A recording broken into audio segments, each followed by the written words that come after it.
Hi everyone, it's me, Darlene. I am back with some crumb quilting. If you don't know about crumb quilting, obviously you have to watch this video, but I have a whole series called the Crumb Quilt Adventure. The playlist link is down below in my description box. Warning, it's an addiction. Once you start, you will never stop. But I thought that I would come up with a video showing you 5 different ways that I use to start my crumb blocks. Crumbs are meant to be tiny, but I'm going to show you how you don't have to use just tiny pieces to make something look like a crumb block. As long as your block ends up looking like it has a lot of small pieces in it, it's a crumb block. If your pieces are all big, then that's more like patchwork or maybe crazy quilting. But a crumb block is supposed to look like the majority of the pieces are crumbs. We're going to be using some of my crumbs, and I need to start putting these on eBay again. I used to, and I haven't been. And this is just 2 trays that I have. These are deep. I pulled the top 2 off. I have like a lot of this stuff. So let's just get started with method number 1. Oh yeah, and if you like this video, please subscribe. I just discovered that this tray is actually 2 trays. Oh, the addiction is real. You'll never throw away another scrap. For the first method, we are going to use actual crumbs. These are just tiny pieces that you would normally, most of us throw away. Even stuff this small I keep. I have some here that has like a fusible that was ironed on in the back. I can use those. You don't have to trim these. You don't have to iron them. Let's just go to the machine. You simply take 2 crumbs. You find 2 straight edges, or they don't have to be straight. You can just sew a straight line, and you just sew them together, right sides together. Don't worry about seam allowances or any of that. Take 2 more, send them through, and you just keep doing that. They don't have to be the same size. See this one sticking out? Once you have a whole bunch of those, you just snip them.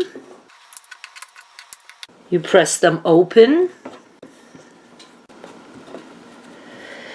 And then you start making 4 patches. Again, don't worry about the colors. Don't worry if they match up in size or not. I have a 4 patch right here. You don't have to match up your intersections. In fact, it's better if you don't. So I'm just going to send these 2 through.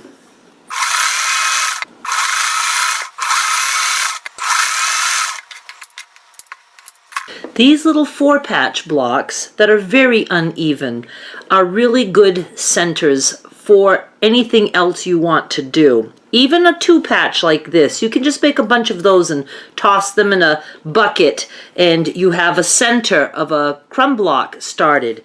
But I like to go with 4 patches. Now if you have just crumbs and nothing else to use, the way you start making bigger blocks, because you can't just add tiny pieces around. It doesn't work that way. You need to start joining 4 patches. Grab any 2. I like these 2 together. See this, how the intersections don't match up at all? That's what I love. And again, no trimming necessary at this point. Just sew 2 together. And 2 more. You can stop there and start collecting a bunch of these, and trim them and sew them together. Or if you want to go bigger, you just keep adding however they fit. Let me just sew these 2 together. Now you'll notice this looks very patchwork-ish. It's not my favorite way.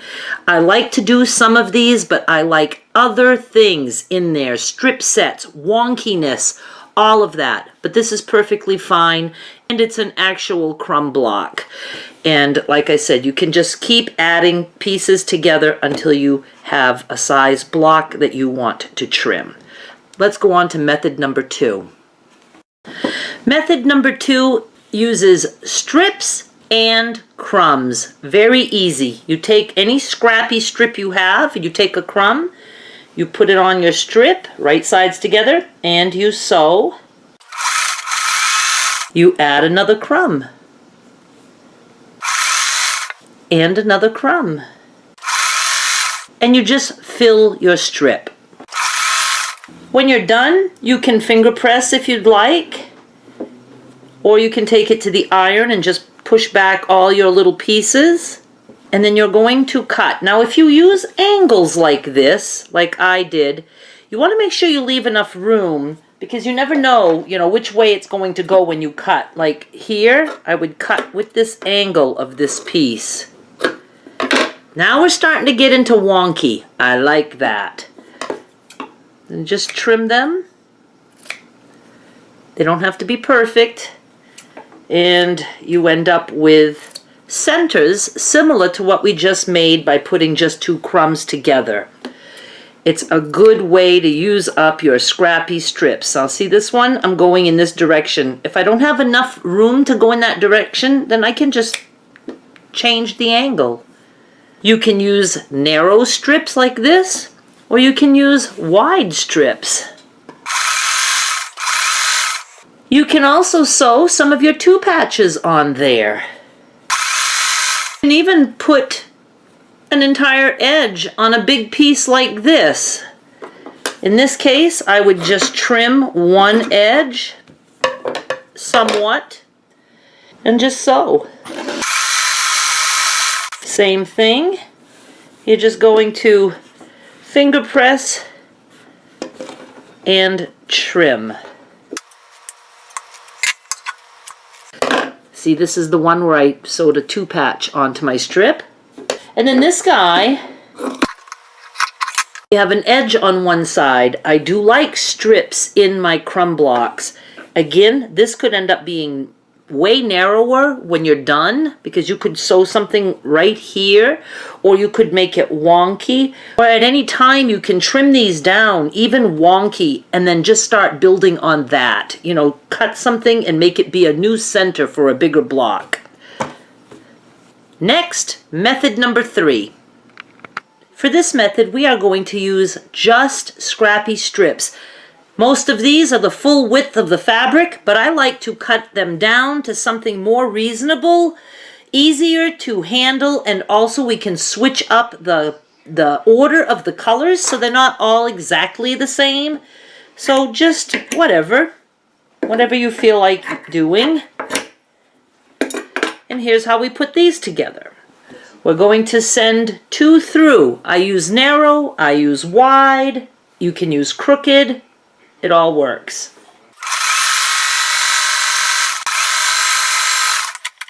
Don't throw away these scrappies. Now I'm going to send 2 more through.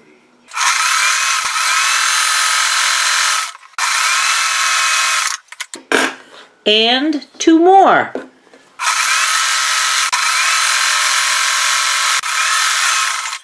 Once you have a bunch of these made, we're going to start connecting them. You just open them up. You're just going to sew them together to create strip sets. If you had a whole bunch of strips like this that are 2 together, you would just keep sending those through until they're 4 together. Then you start adding those to each other. I'm going to stop right here, but I will open this one and add this guy.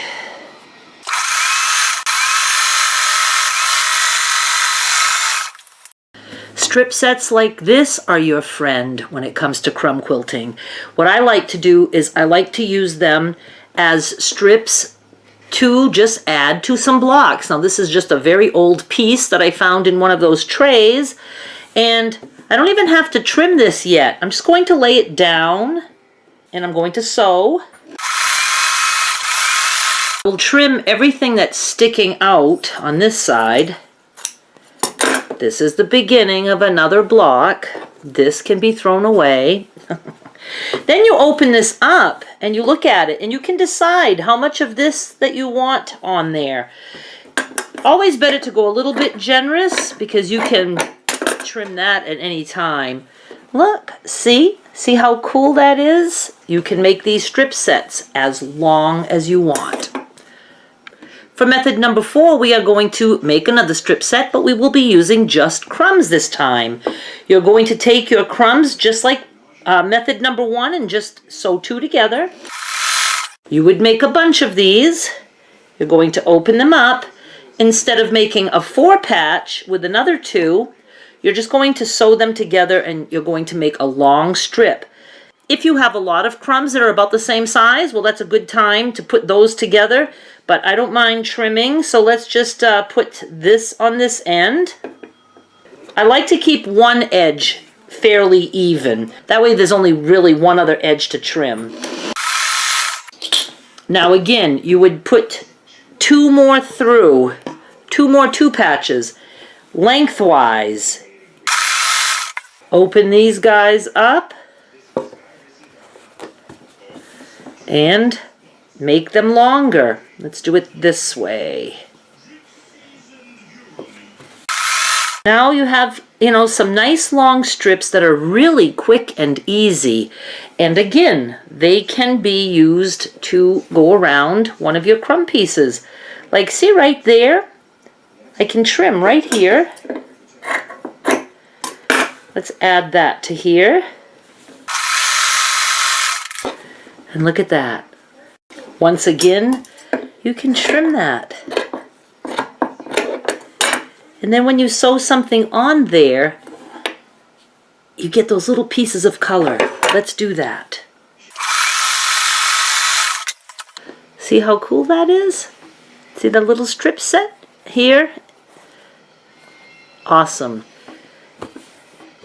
For the 5th method, we are going to use big scraps, but we're going to make it look like they were small to begin with. But we're not going to trim them first. It's easier to sew with big pieces than to cut them all into crumbs and sew crumbs together. You can even use things like leftover quilt blocks from other projects, strips that are kind of wide, whatever. Here's a wonky strip. And one thing is, if you have some squares, now these aren't the same size, but let's do this. I'm going to put the 2 squares together, and I'm just going to sew on each edge. Now, if I didn't have a 4 patch here, let's say I had just 2 squares, I could absolutely just cut down the center, but I don't want to because I want to keep this intersection. So I'm just going to cut like there. Now I only sewed on each side. Now let's open these guys up and see how we have something that looks smaller. You would never know it started out big. Let's do something to this one, but let's do it this way because it's wider. I'm going to sew on each edge.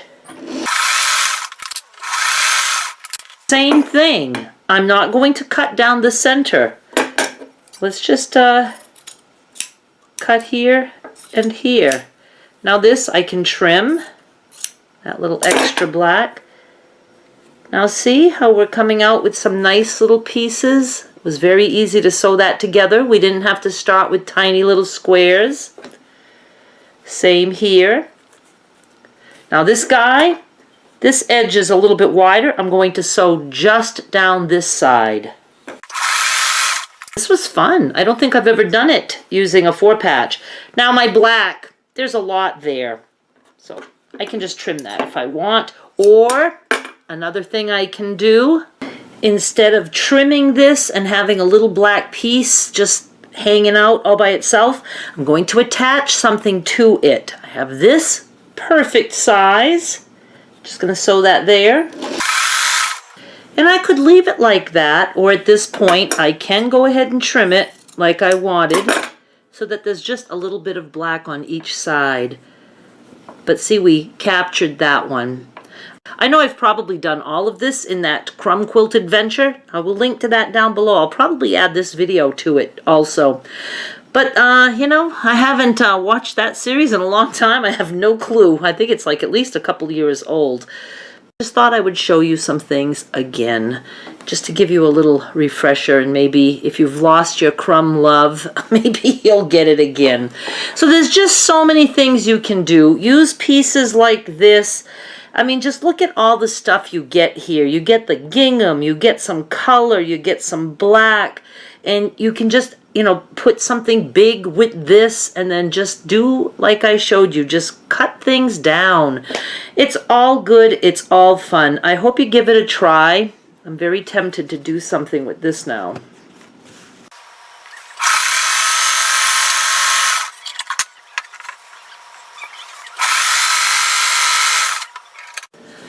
I told you, it's an addiction. The strips were not even the same width, but I just sewed them, and now this one is wider, so I'm going to cut it right in the center. Now I'm just going to sew some strips all the way down. I'll show you. I'm going to take another strip and maybe go about an inch down. Look, I'm going to use this little tiny piece of crumbs that are already put together. Another narrow strip.